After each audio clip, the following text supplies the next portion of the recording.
We also changed the view to show, it's only showing Phil right now instead of like the rest. There's a bunch of other people on. Oh, that's what I was wondering. Yeah. Okay, all right, that makes more sense. Can Okay, that be the great. main one? Yes. Oh, maybe on the top right, there was another view. If you go all the way to the top right, Oh, yeah, see, we got more people than we knew. see up there, that one, yeah. I think if you do gallery there, it'll probably, there we go.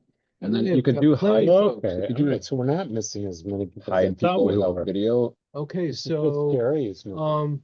the, so the first thing we need after we've adopted the agenda, there being any suggestions to amend the agenda, is at least an interim election of a secretary. Do we have any volunteers to do that? The position serves as a member, the secretary serves as a member of the executive committee and has the responsibilities of taking and posting the written and video minutes. Any suggestions? Any self-nomination? Chairing the elections committee. And chairing the elections committee, which will have some activity imminently to schedule and conduct a special election to fill the vacancy created by Nicole's resignation. Do we have any nominations or self-nominations for the position of secretary? I am still thinking about it, Okay. but I have so much things to do right Okay. now. Give me a deadline.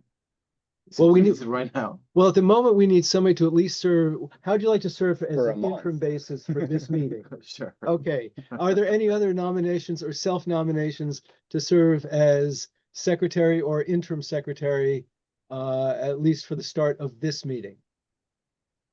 So that means taking notes right now. Yeah, if you taking can. The minutes, yeah. Yeah, Yeah. And just, well, yeah, and just to maybe clarify on, so minutes aren't like, you don't have to do in-depth, at what everybody's talking about. Actions. It's really what are the actions, like, Yeah. Motions and motions and votes. and the most important thing to start with is, I believe, we have everyone except Terry, who had a medical reason for not being with us tonight.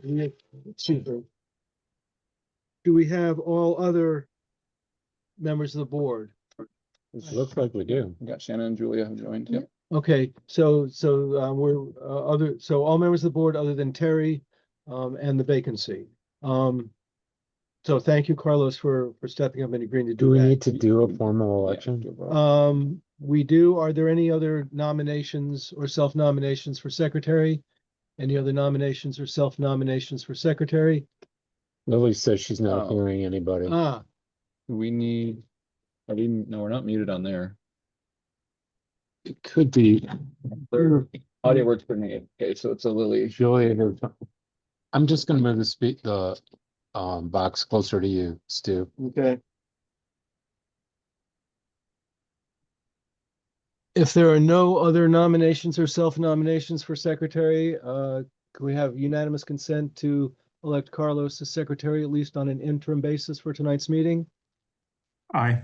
Aye. Being no objection, congratulations. Welcome to the executive committee, at least for a month. We'll see. Thank you, We'll see how you like it. Perfect.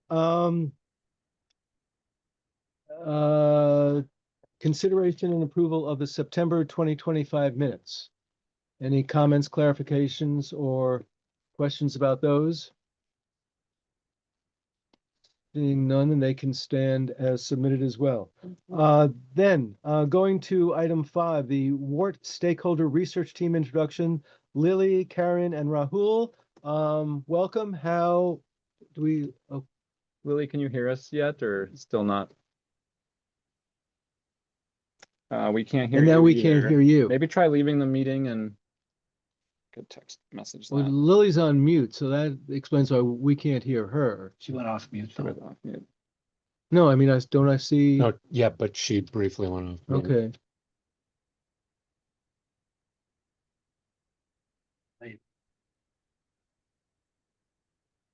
You just need to take note actions. You don't need to, Yeah, I've been taking the notes for our finance committees. Okay, Already. okay.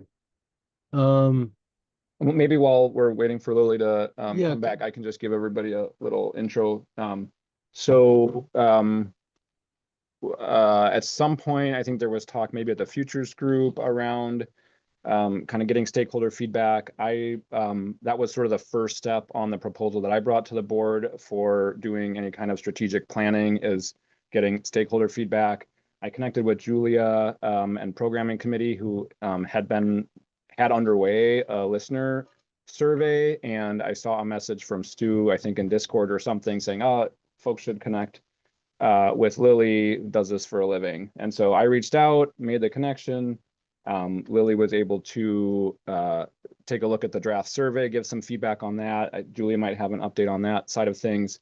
But then I also talked with her about our other stakeholders, especially volunteers and staff as kind of the other key stakeholder groups for WORT.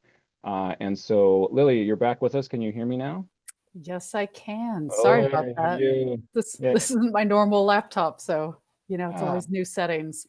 Welcome to WORT. Welcome. Thanks. So I was just I was given a little bit of an intro of kind of how we got connected, and just said that you had given a little bit of feedback for the listener survey, and then you had talked more about how we could get feedback from, in particular, volunteers and staff. And so you said, well, I've got some good ideas on that, and also have some folks that might be willing to help, and maybe I'll turn it over to you at this point, and you can kind of take it from there. Yeah, definitely. Yeah, thanks for letting us come and talk to you all for a couple minutes. I know you have a lot on the agenda. So we just wanted to introduce ourselves and tell you a little bit about this project we're going to do to support the strategic planning that I know you have coming up in a few months. Yeah, so who are we? I'm Lily, and I'm joined by Rahul, and I think Karen's on the line too.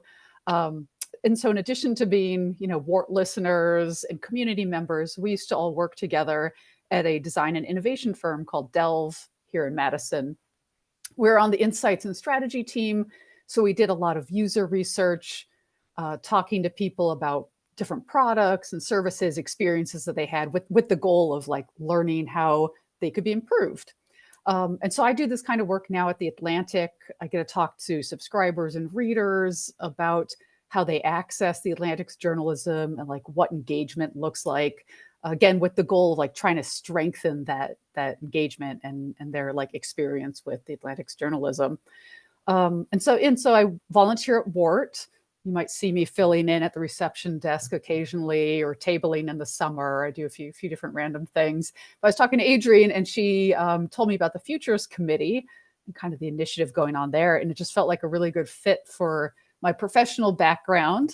So I joined one of those meetings, and I talked to Grant. I'm sure he told you this, and kind of like heard about the strategic planning coming up, and a feeling like there's this gap in like really understanding volunteers, listeners, like having their feedback be a part of the process. And so I offered to do a little project just to do that. So I recruited Rahul and Karen to help me. And we're going to gather feedback from listeners and volunteers is the plan. We want to talk to 10 volunteers and then 10 listeners.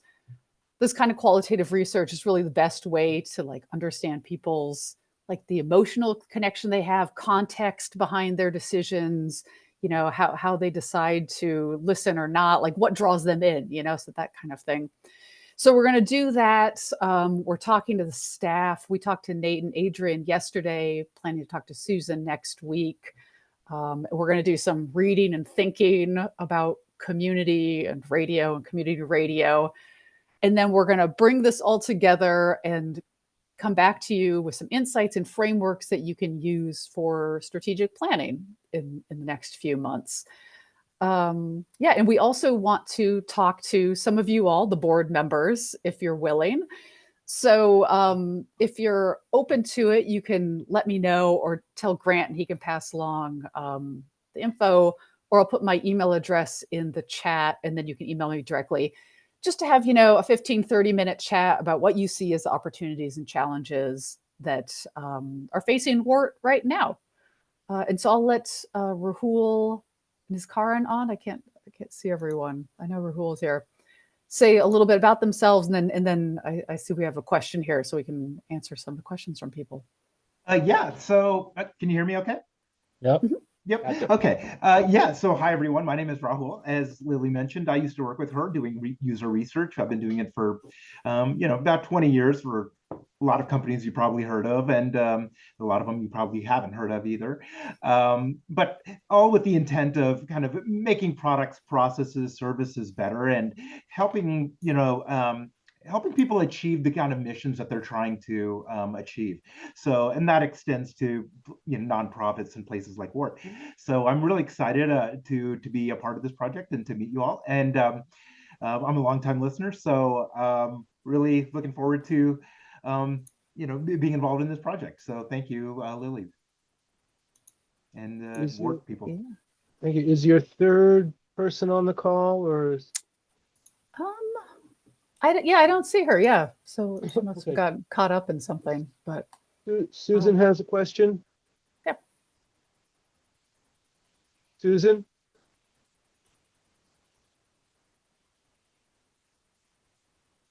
Susan? I wonder if Doesn't look like she's muted. No. Her audio doesn't necessarily work well.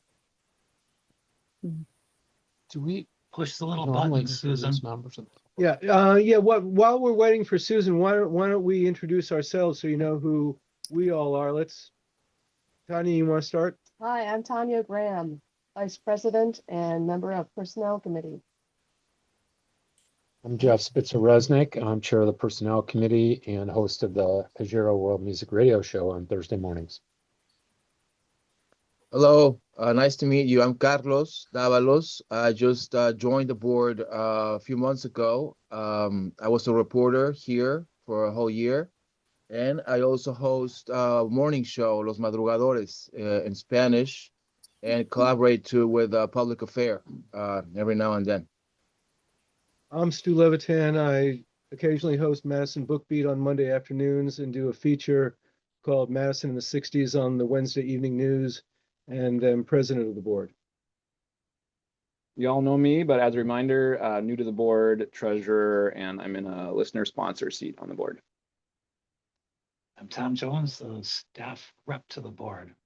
Hijacked somehow. Our tech guy. Um, Hey, I'm Other- Shannon. Oh, sorry. Phil, go ahead. Go ahead. Yeah. Oh, Shannon Hebler on the board. yeah, Shannon. Phil and I are co-DEI committee chairs, which is probably why we're so in sync. Also on the finance committee. I'm Phil Ryan. I live in West Virginia. I left Wisconsin in 2004, but volunteered to serve on the board since I am still a WORT listener. Hi, all. Can you hear me okay? Yeah.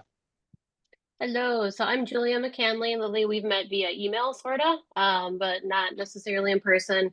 I'm the chair of the programming committee, and I'm also on the DEI committee and the task force for the future. Was in Madison for about 8 years and recently relocated to the West Coast. So thanks for joining us.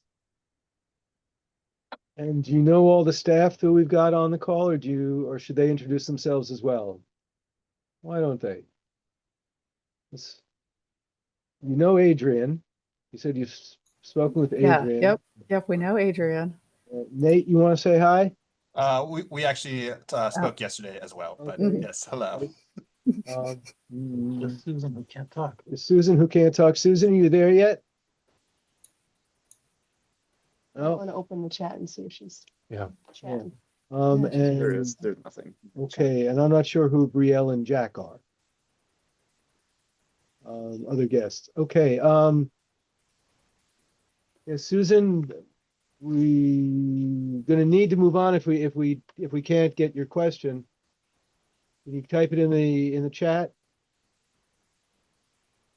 Yeah, and does anyone else have questions? Yeah, There you go. Mention the survey, Tom. mention the survey. Oh, yeah, Chico's Media, which we did last year, is doing an NFCB sponsored, basically a listener survey of public radio stations. And it's free. We're gonna sign up again. We got some good insight last year, and we'll see how it goes this year. My only question, and I guess it's assumed, but I don't never like to assume. Are you guys doing this gratis for us? Yep.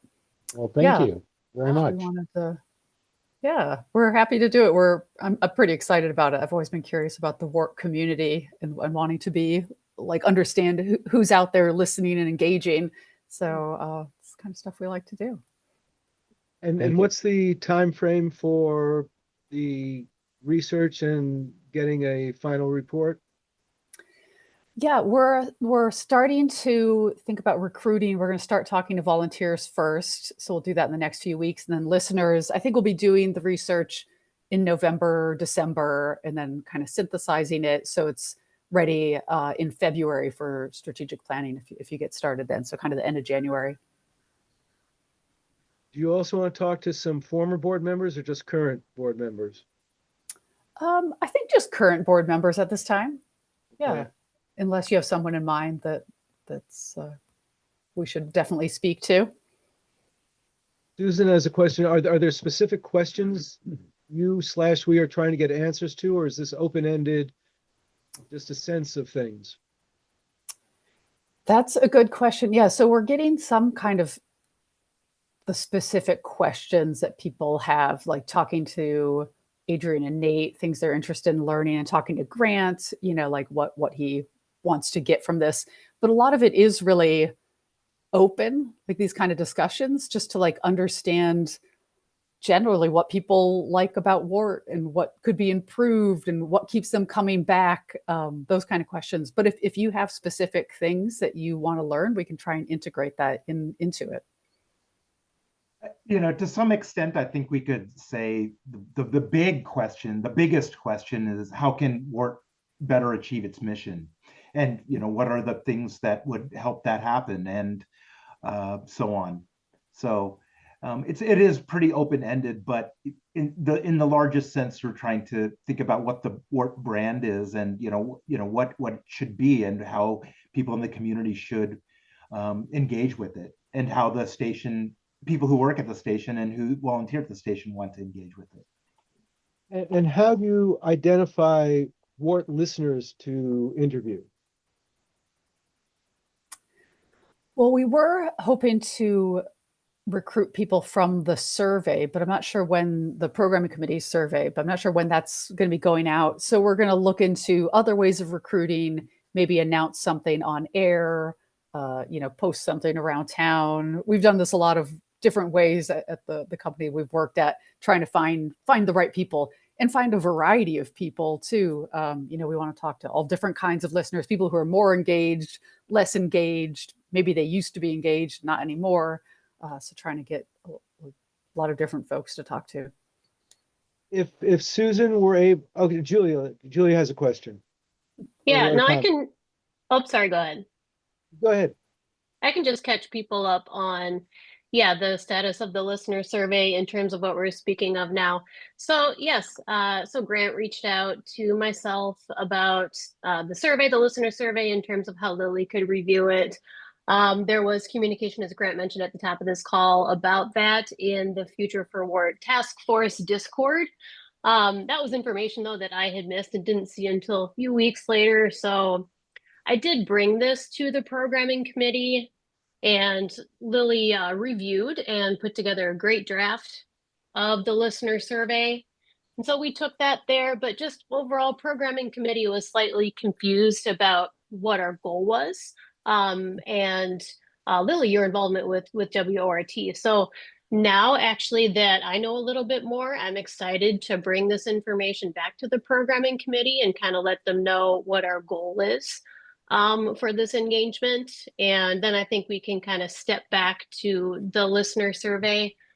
Right now, the programming committee is kind of most comfortable working on it internally within their own space, within the committee themselves. So I'll bring that information back to them, maybe even send them this reporting literally, and help to catch them up on what we're working towards. So we're trying to get the listener survey off the ground is kind of the bottom line. We really appreciate the support from this space because we really need it. But yeah, that's where we're at with that. Thank you. Susan has added a comment. The fundamental goal for me is what do the listener/donors want, not what do we think our mission dictates, which leads into my question. Lily, would it be of value to you if Susan got clearance from X number of listener sponsors to reveal their identity to you for you to talk to them as listener sponsors, which is a separate subset from just listeners? Do you mean like giving us the list of sponsors, the donors?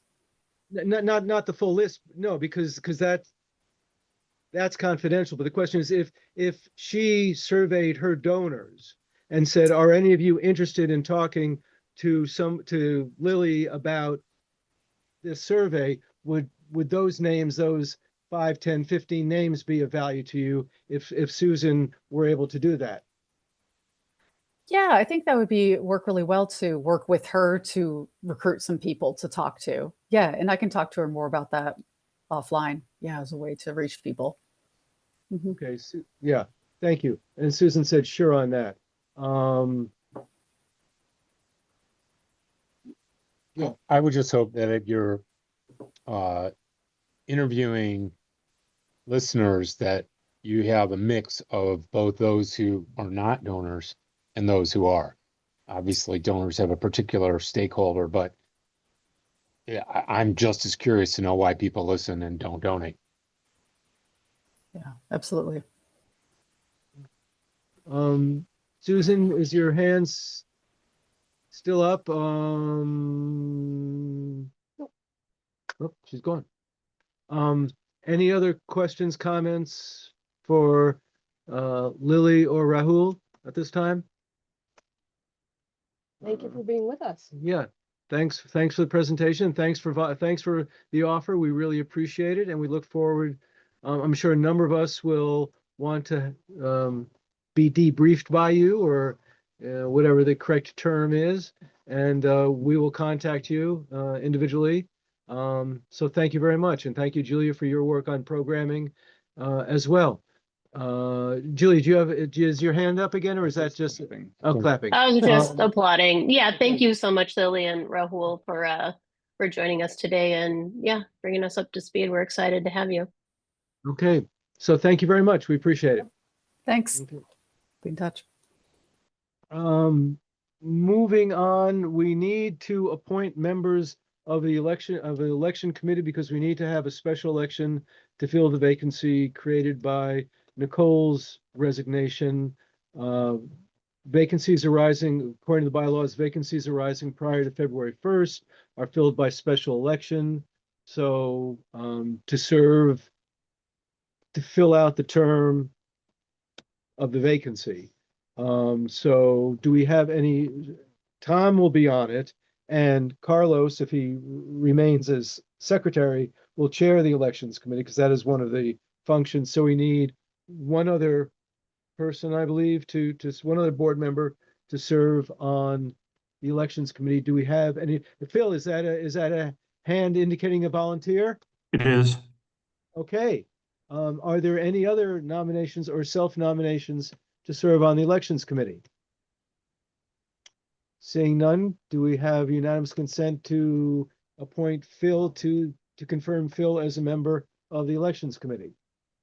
Yes. Yes. Aye. Yep.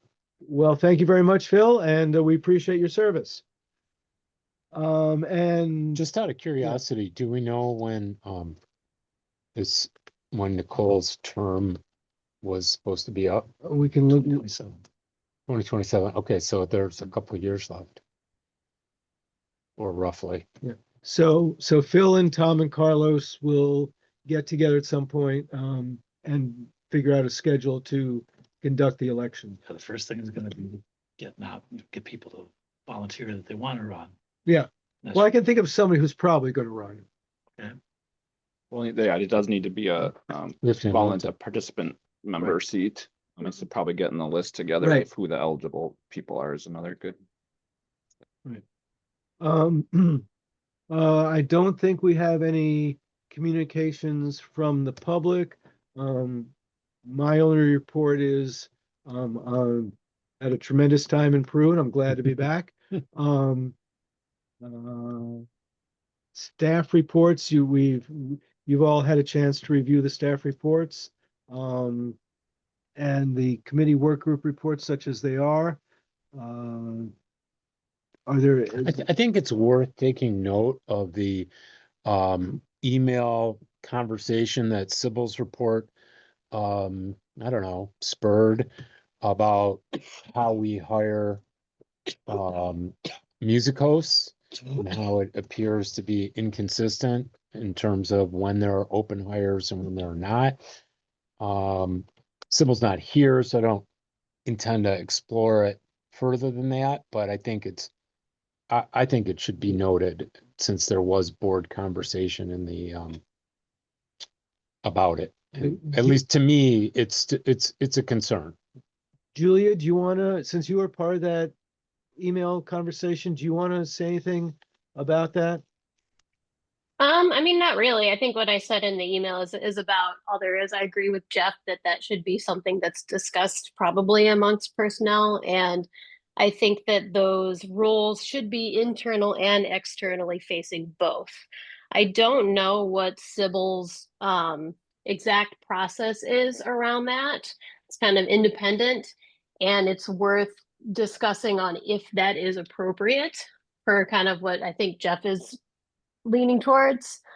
But yeah, that's about what I have on it. I think that these opportunities should be external and internal equally.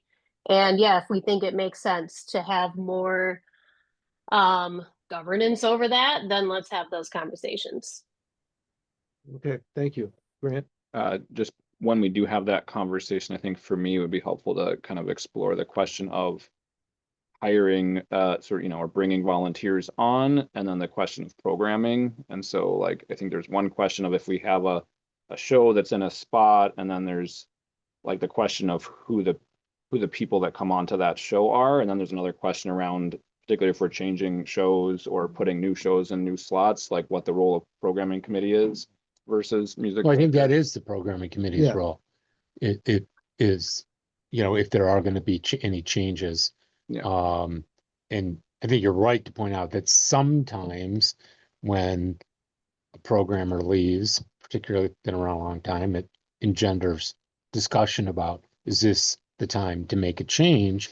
I will say there have been relatively few programming changes at WRT, at least in the music area, for a very long time.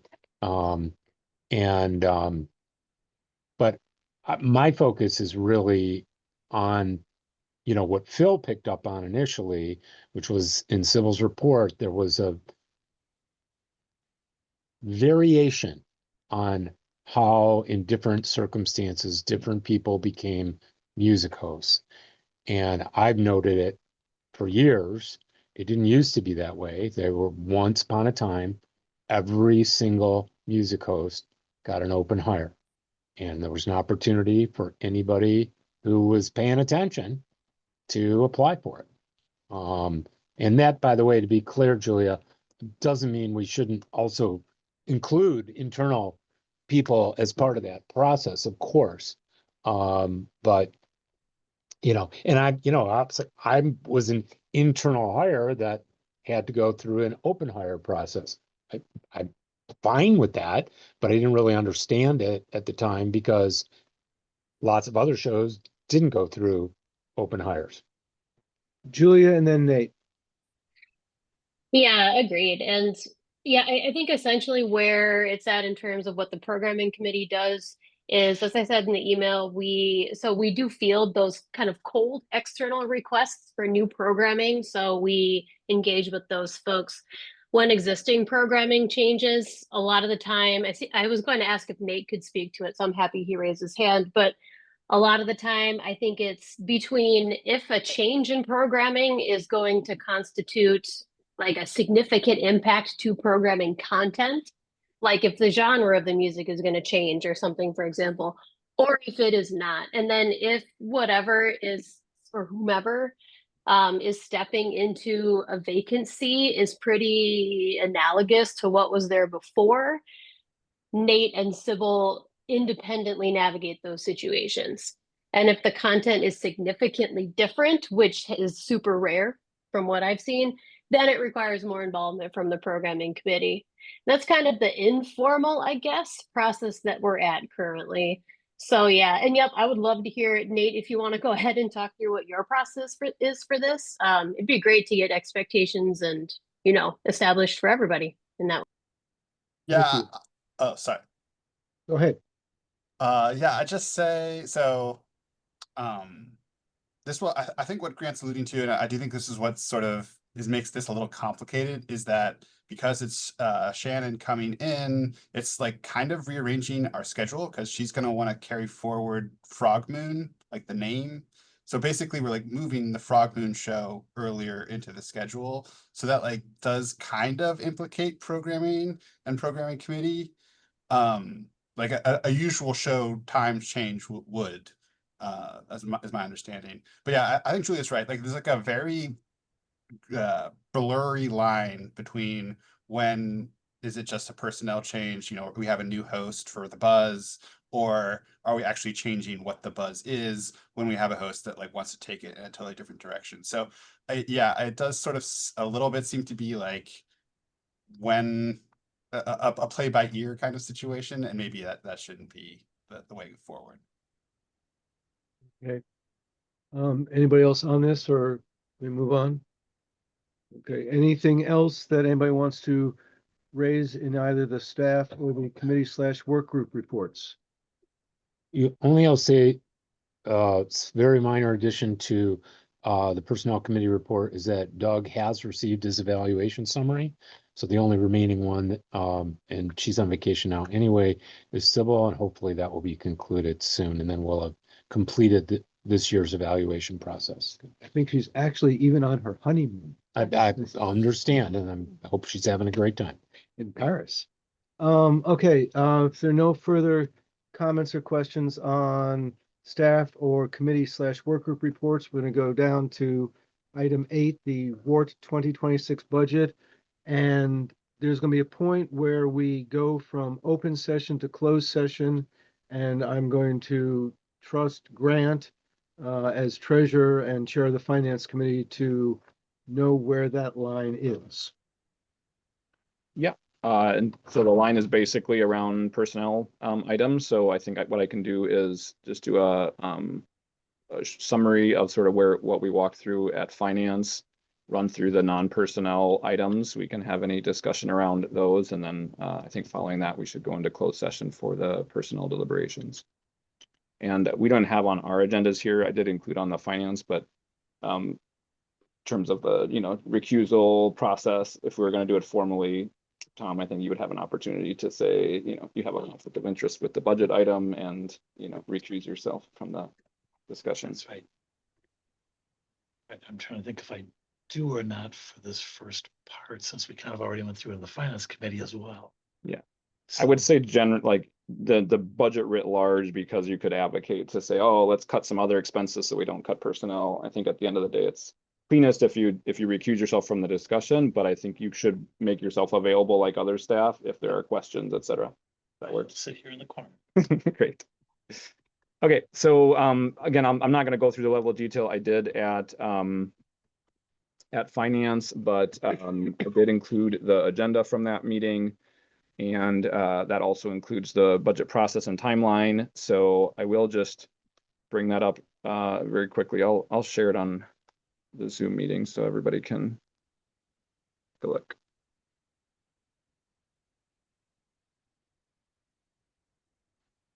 All right.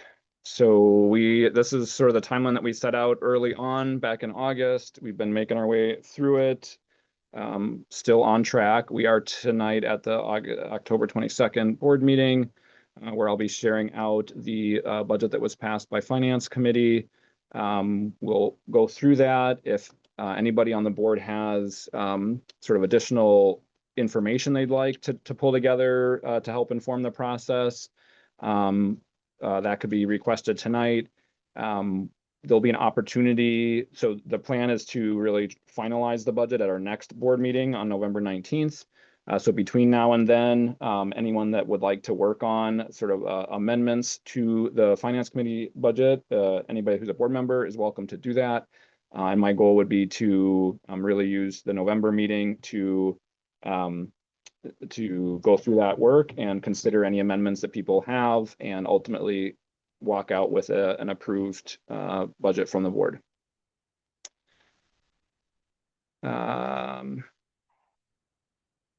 I won't go through the financial position document that's in that finance agenda, but it is updated, and it has actually I will pull that one up. So this has, let me switch.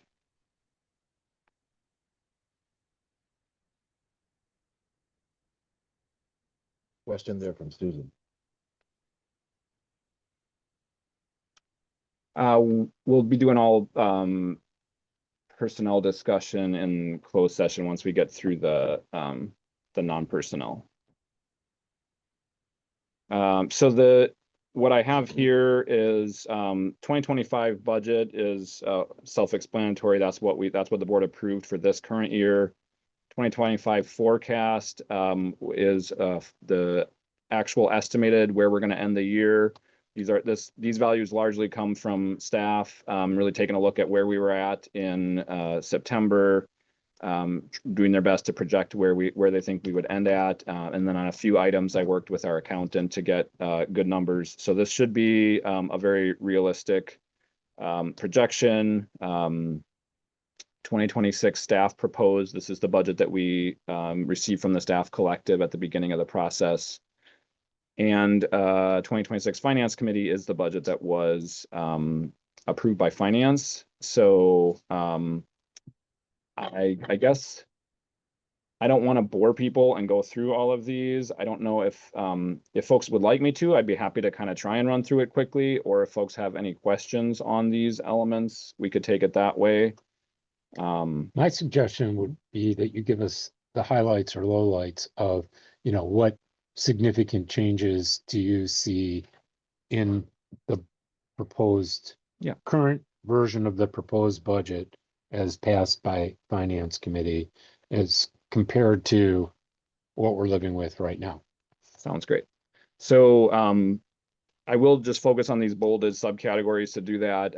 In-kind contributions, I'm going to largely skip over it. We don't have to worry about it too much. It basically zeroes out with as expenses down below, and it's sort of a guess of it's mostly snow plowing, but we had also assumed some donated services from events, etc. So it really doesn't matter what this number is, again, because there's an exact minus number down below for it. Grants we have zeroed out. So this year we had budgeted 131,000. We will only be getting 35,000 this year, and we don't expect any grants at this point next year. Third-party contributions, no significant change. Really, none of these are very significant. We are projecting a bit higher interest due to getting our money into a high yield savings account. Well, that's been accomplished. It's on the verge. Finance approved the location, and we're waiting on Mary Joy to get us some info on that, but we should be underway before the end of my 3-year term. But let's do that. Yes, okay. Yeah, go ahead. Mary Joy get numbers for you? I have not received them yet. I'll talk to her. I talked to her and said, grant us a number of what we can safely transfer. Perfect.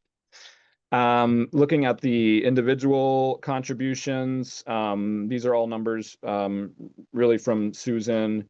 One thing that looks like a big difference perhaps is the major donors. We had budgeted 40,000 in the staff proposal, and in the Finance Committee proposal it's at 120.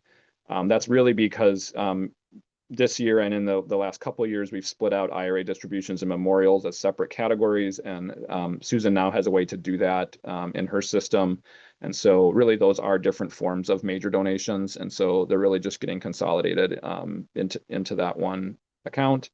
Is there a reason why you reduced, or when I say you, I mean the Finance Committee, reduced Susan's pledge drive amount? This was the most so this staff proposed was what was in the budget when they did that in August. Right. And this was the most recent So the figure that 228 is Susan's number. coming from Susan? Yeah. Okay, all right. And yeah, the rest of this is pretty much steady. So we've got, this year we had budgeted 675. We're forecasting 698. I did look at the most recent numbers that Susan sent out from this pledge drive. And it's pretty much, I think, what we were kind of counting on. So I think this is still pretty close to what we will end at. Staff proposed had 740 at one point, and then again it was adjusted down slightly to 723, which still, 25,000 more than we're expecting to do this year. So still a kind of strong target. Underwriting, we had budgeted 75,000 for that this year. This has been several years in a row where the budgeted number was much higher than the actual. We're forecasting just under 48,000 this year. And so while the staff proposal had 70,000, the finance committee budget essentially takes this year's forecast plus 3%. So just under 50,000 for underwriting. Special events income is largely what was, or all what was in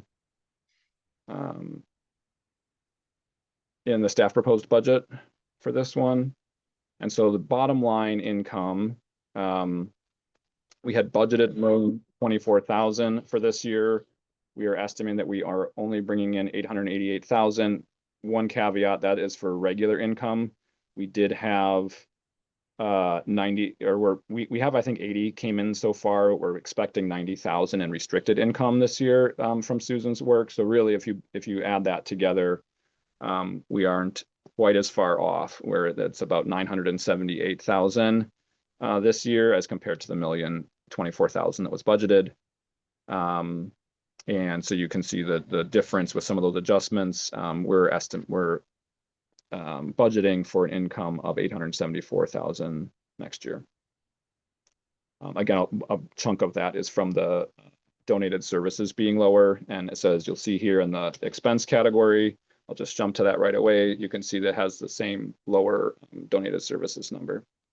The other ones that I skipped over, building maintenance, just really based on what we're doing currently and from Tom's projections. Utilities, it's a little bit lower than what the staff had proposed. We're just really basing that off of what our currents are with some slight increase. Telephone and internet, we actually made a reduction in telephone lines, so that's represented here in a slightly lower number. So all in for those expenses, we're budgeting a bit less than we spent this year and lower than the staff proposed budget. We're not budgeting anything for donated goods. That was kind of a one-off in this year. Depreciation is higher than, so we had only budgeted $8,700 for that. We're actually estimating nearly 20,000 in depreciation. And with the additional work that we're planning to do with the roof, et cetera, the estimate is 21,000. So that's a little bit of a funny one, but that's just basically how much of our big capital investments. So if we spend 100 grand next year on roof, et cetera, we're only going to expense out the 1 year's worth, and I think this actually only considers a half a year's worth, assuming we don't really get that done until summertime. Travel and training basically set it what we had it in the past. We did go over budget in this category this year, so that's one thing I think Finance Committee will need to take a look at, just making sure that we get a better handle on not going over budgeted. I assume that was for Jeff Burkhart. No. So why do we go so much higher? It's probably me from podcast training. Oh, there were I think a few different things that put us over on that one. But Okay. yeah, staff, travel and training. No significant changes in legal fees. This I called out. So I've heard from several people, including Nick from Numbers for Nonprofits, that we may want to consider not doing a formal audit this year and do a financial review instead, which is, essentially provides us with the same information, but it's about half the price. And I believe that we did the audit for the CPB grant, but for other funders like not United Way, but Community Shares of Wisconsin or other ones, they're good with a financial review instead of an audit. So something that we, can talk more about, but that saves us a little bit of money if we go that route. No big changes there. No big changes, printing, postage, all pretty much what you're looking at. No significant changes here. This budgeted number, there was a bit of a mix up on the staff's budget, so it's been corrected to be in line with what we're actually expecting. Yeah, no. Everything looks pretty normal normal. until you get down to lines 129, 130, and 131. Grant, Yeah. you scrolled past it and I wasn't able to quite catch it, but what was the expense for board expenses?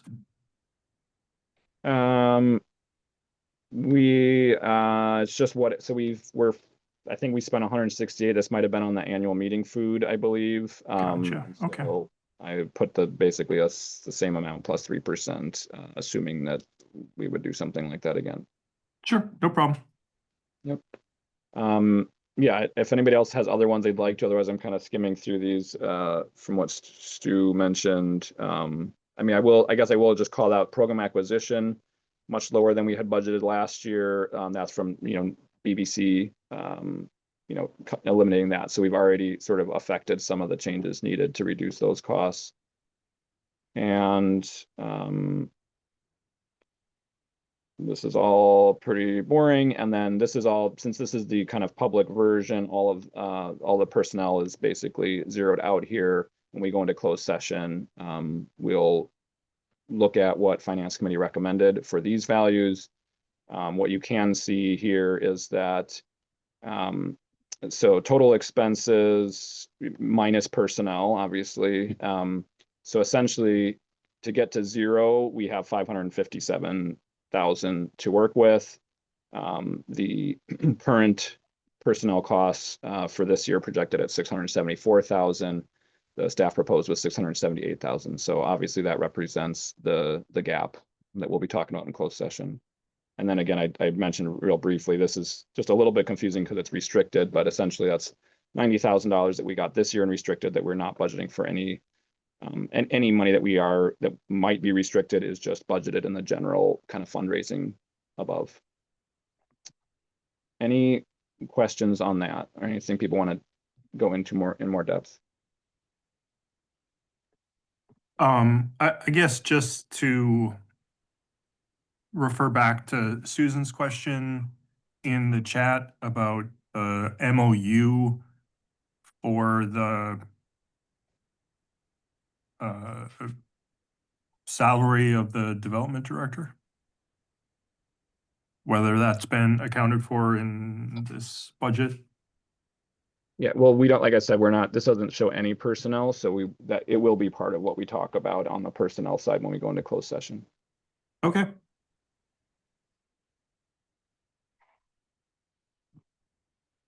Any other questions for Grant or anybody on the finance or any other finance committee members on the aspects that we can talk about in open session?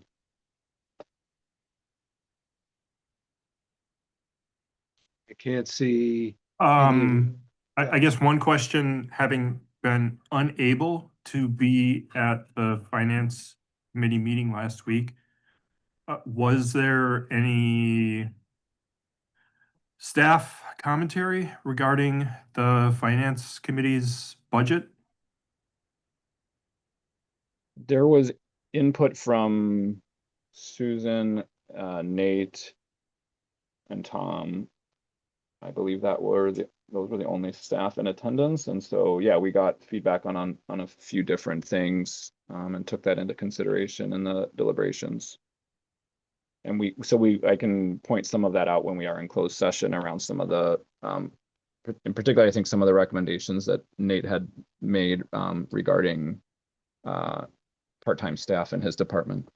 Okay, but none on the things that we are talking about here in open session, no substantive, no serious issues, I guess I should say. Yeah, I mean, staff can certainly chime in, yeah. There was some, some last minute reductions in certain line items, but nothing that was earth shattering.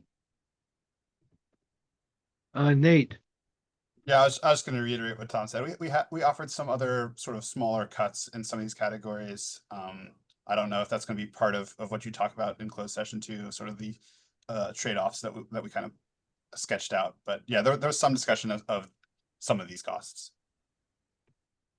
Yeah, and so I haven't gone into, I don't know if for those that have the finance committee agenda, so I have skipped over a few things like the we did not receive a plan from the collective specific to proposed personnel expense reductions.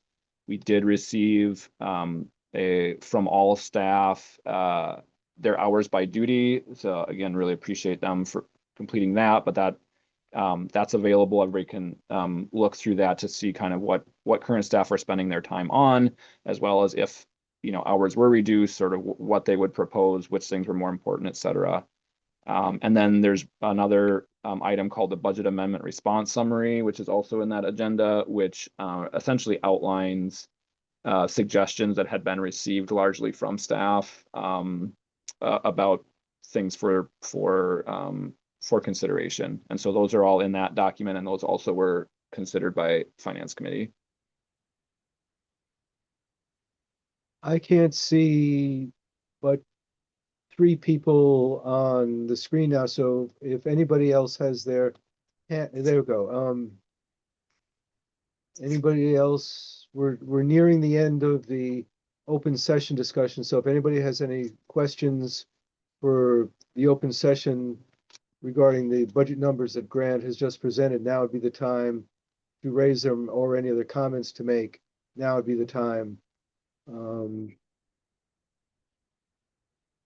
Okay, we have a comment from Susan about hoping an increase in hours has been considered for Karen, sent a request into Grant as treasurer. So anybody else have anything to say while we are still in open session? Anything else you want to say, Grant, at this time before we? Just, I guess, different folks have noticed opportunities for our process to be improved in the future. And so something we'll definitely be looking at once we wrap this budget up at Finance Committee is, ways we can make the whole process better in the future. Probably starting earlier is going to be one of those things, but just really appreciate staff's work on this. I know there was, additional ask for information, and it's probably been a more intense process than it has been in the past. So anyway, just want to say thanks for that, and have taken notes on suggestions people have had about procedural improvements for the future. Okay. Well, with that, I think a motion to go into closed session for the purpose of discussing personnel related matters would be in order. Grant, you want to make that motion? I would move that we go into closed session for discussion of personnel matters. Is there a second? Second. Okay, it's a roll call vote. Grant? Aye. Tom, I think he needs to recuse himself. Tanya? Jeff? Aye. Carlos? Aye. Julia? Hi. Shannon? Aye. Phil? Aye. I vote aye. Is that all we have in terms of board members? Did I miss anybody? Okay, I'm afraid we're going to have to request or require everyone who's not on the board to leave the meeting at this time. We appreciate this, as Julia says, we appreciate the students for joining us. We're sorry you can't stay for the rest of the meeting, but this is going to go to closed session. So thank you for being with us. And we're going to have to ask Adrian and Brielle and Nate, and Tom is going to leave. So thank you all very much. We're going to go into closed session now. So we're going to take a moment to Stop recording and I'll leave. stop recording. Good night. Night. Night. Night. Thank you.